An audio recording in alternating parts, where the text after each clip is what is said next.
Bonsoir à toutes et à tous, ravi de vous retrouver sur 8 Mont Blanc. Nous sommes le vendredi 8 mars 2024, il est 18 h, c'est l'heure du journal. Préparé par l'ensemble de la rédaction, voici les titres. Nous irons à Morzine-Avoria en ce début d'édition pour rencontrer les deux candidats en lice pour l'élection municipale partielle prévue ce dimanche. Après des semaines agitées, tout le monde espère un retour à la normale et la commune est désormais à un tournant. Et puis si vous faites partie des très nombreuses personnes allergiques de nos départements, voici un endroit qui pourrait vous intéresser. Le premier polinarium de montagne est né à Albertville. Ce jardin rassemble des plantes présentant des allergènes connus. Je vous en parlais dans les titres. C'est devenu presque une habitude depuis les élections municipales de 2020. Une nouvelle commune va devoir élire un nouveau conseil municipal. Direction le Chablais, à Morzine-Avoria, où les dernières semaines ont été agitées avec plusieurs démissions au sein même de l'instance. Résultat, une nouvelle élection municipale partielle a été convoquée et le premier tour a lieu ce dimanche. On fait le point sur les forces en présence avant ce scrutin. Reportage. Après des semaines d'agitation, symbolisées par plusieurs démissions au sein du conseil municipal, la mairie de Morzine-Avoria va-t-elle retrouver une certaine quiétude? C'est en tout cas le souhait commun des deux candidats à l'élection municipale de ce dimanche 10 mars. Fabien Trombert, le maire sortant, élu en 2020, et Jean-François Berger. Ce dernier brigue donc le fauteuil d'édile pour notamment apaiser les tensions. À Morzine, pour moi, on avait un gros problème de communication entre les gens. Il y a beaucoup de mots et de choses qui sont dites. Et je trouve que ce n'est pas forcément très bien. J'avais réfléchi, je me disais comment faire pour que les gens soient en symbiose. Et donc la meilleure solution pour moi, ce que j'ai pensé, c'est que les gens doivent se parler, doivent être informés. Et si on part de ce principe-là, en général, quand on discute, tout va bien. Cette campagne assez resserrée fait de ce vote un scrutin plutôt particulier, puisqu'il permettra d'élire une équipe pour seulement 2 ans. Les prochaines élections municipales ayant lieu en 2026. Il faudra donc être efficace pendant cette période. Dans Morzine, on se rend compte que nous, tous les touristes marchent à pied et ce n'est pas satisfaisant. On n'a pas des trottoirs qui sont suffisamment larges, des endroits où il n'y en a pas. Et on veut faire pareil au niveau de tout ce qui est mobilité douce, toutes les navettes. On a un bon circuit de navettes, mais il faut encore l'améliorer pour que tous les Morzinois le prennent. Et puis, on se rend compte aussi que sur Morzine, c'est toujours un peu l'escalade. On rajoute des lits, on rajoute des lits, on rajoute des lits. On a une ressource en neige qui a tendance à diminuer. Et aujourd'hui, je pense qu'on est arrivé à la saturation. La liste de Jean-François Berger fera donc face à celle du maire sortant Fabien Trombert, qui est bien décidé à finir le travail débuté il y a maintenant 4 ans. On passe par la case obligée, on le subit quelque part. C'est vrai que pour celui qui recommence, ça peut être compliqué parce qu'en 2 ans, on ne peut rien faire. Ça, c'est un peu le risque. Ça permettrait de préparer l'avenir. Pour nous, c'est tout le contraire, c'est concrétiser ce qui a été semé. Aller au bout d'autres mandats. On a été élu une fois confortablement. Donc les gens qui croient en nous sont toujours là. Après, ceux que dit mentionner, c'est plutôt une minorité. Donc aujourd'hui, on s'est représenté pour ça. On a été élu une fois, on veut aller jusqu'au bout. Et du côté de l'équipe municipale jusque-là en place, on a décidé de ne pas changer un programme qui a remporté les suffrages en 2020. On est venu d'Avoria, une station incroyable. On a la station de Morzine, beaucoup plus village et qui a encore de l'avenir devant elle.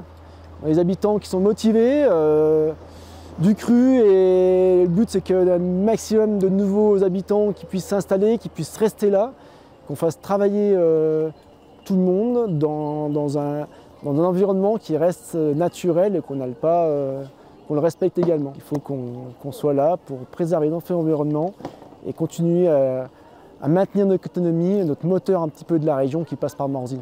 Parmi les autres enjeux qui rythment la vie de la station-village du Chablais, on pourra citer le renouvellement de la délégation de service public du Pléné ou encore le projet de liaison express Morzine-Avoria, pour le moment abandonné. Mais la principale interrogation pour dimanche concerne le taux de participation. En 2020, 75% des électeurs morzinois inscrits s'étaient rendus aux urnes. Seront-ils autant ce dimanche? Rien n'est moins sûr. C'est un petit jardin qui pourrait grandement améliorer la vie de nombreuses personnes souffrant d'allergies au pollen sur le territoire. Albertville vient en effet d'inaugurer officiellement son polinarium. Cet espace va désormais permettre d'anticiper les phases polliniques intenses via la culture de plantes présentant des allergènes connus. Plus de précision dans ce reportage signé Emmanuel Jaude. Plantains, armoises, noisetiers ou encore frênes, tous ces végétaux ont pour point commun de susciter une certaine sensibilité pour toutes les personnes souffrant de rhume des foins. Autant d'allergènes rassemblés en un même lieu afin de mieux comprendre la saisonnalité des pollens et ainsi pouvoir en prévenir les effets. L'idée, c'est de pouvoir mettre en alerte la population.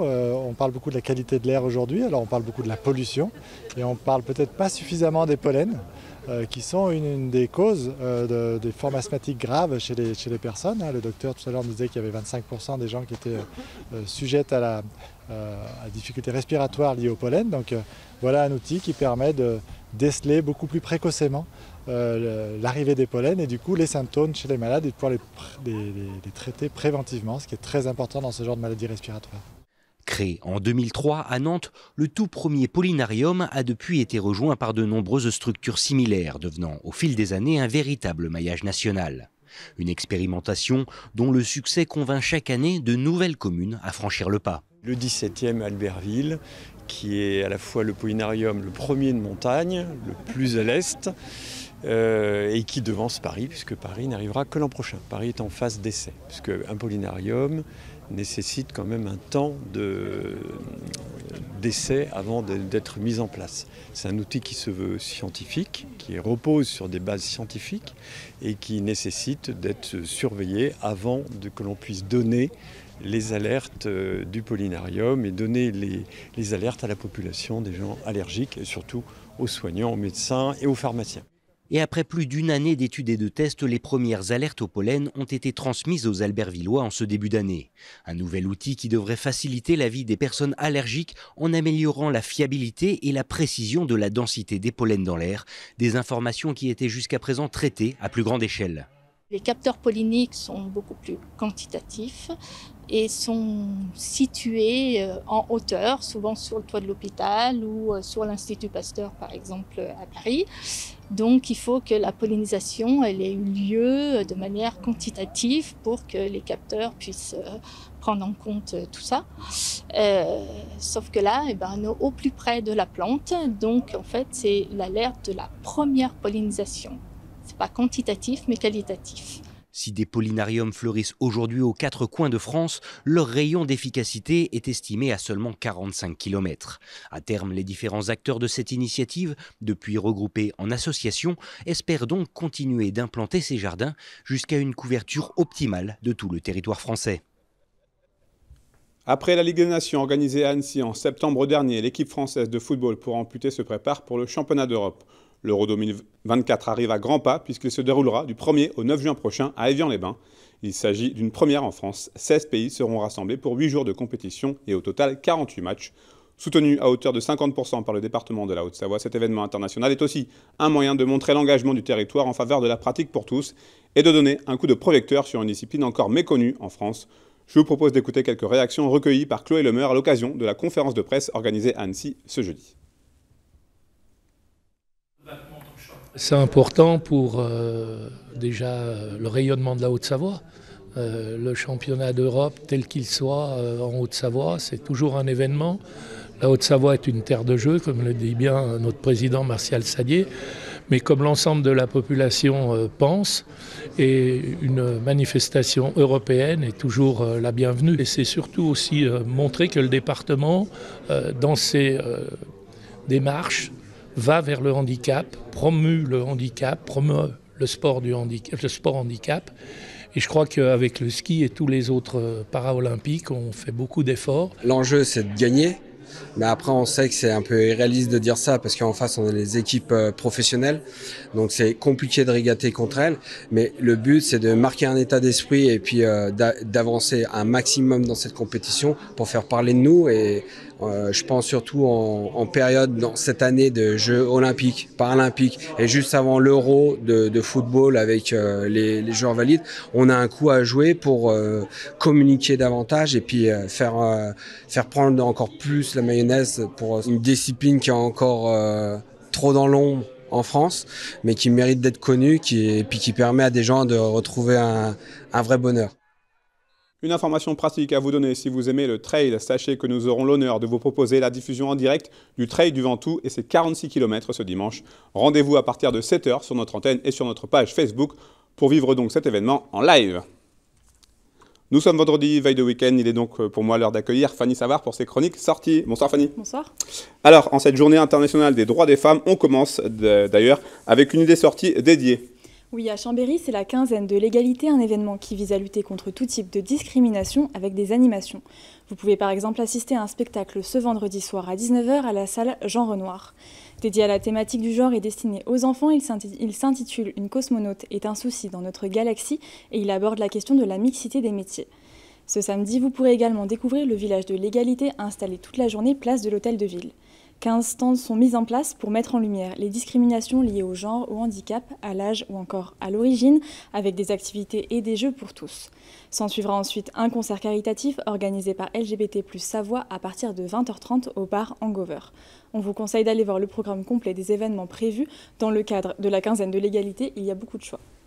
On a appris aujourd'hui le décès du créateur de Dragon Ball, Akira Toriyama, et d'ailleurs peut-être que certains de ses fans seront du côté de Chambéry ce week-end pour le Chambéry Japan Pop Show. Pour la deuxième année consécutive, vous pourrez profiter à Savoie Expo d'un week-end dédié à la culture pop japonaise. Un événement sur 2 jours dédié au monde des mangas, des animés, des jeux vidéo ou encore des arts traditionnels. C'est l'occasion de découvrir de beaux cosplays, c'est-à-dire des déguisements en personnages de fiction, puisqu'un concours et un défilé de cosplay sont prévus et d'ailleurs vous pouvez venir aussi déguiser. Un espace gaming et des spectacles sont également organisés tout au long du week-end. Ça se passe à Savoie Expo à Chambéry. Si vous prenez vos tickets en avance, il faut compter 12 € la journée et 18 € le pass de jour. Et sinon sur place, c'est 14 € la journée et 20 € le week-end. Et c'est gratuit pour les enfants de moins de 6 ans et les seniors de plus de 65 ans. Fanny, on termine sur une comédie interactive. La troupe de l'Estrade va jouer ce samedi à la salle Pierre Lamy à Annecy. La comédie Le coupable est dans la salle. C'est une pièce de théâtre où un meurtre est commis. L'un des acteurs meurt sur scène, la police arrive et tout le monde dans la salle est alors soupçonné, des spectateurs à la maquilleuse en passant par le metteur en scène. C'est une comédie policière familiale qui allie humour et réflexion. Elle est organisée par l'association du Lions Club d'Annecy Impérial et tous les fonds du spectacle sont ensuite reversés aux malades alités à l'hôpital d'Annecy. Vous pouvez réserver en ligne ou prendre vos places directement là-bas, ça coûte 12 €, enfants ou adultes, et c'est ce samedi à 20h30 à la salle Pierre Lamy à Annecy. D'ailleurs, je crois que tu y seras. Merci beaucoup Fanny pour cette sélection non exhaustive, on te retrouve dans 2 semaines. C'est la fin de cette édition, merci à vous pour votre fidélité à l'information sur 8 Mont Blanc, merci à toute l'équipe pour son aide très précieuse. Tout de suite des nouvelles du temps avec Thierry Paume, passez une très belle soirée, un très bon week-end. La semaine prochaine, vous avez rendez-vous avec Emmanuel Jaude pour le journal sur 8 Mont Blanc.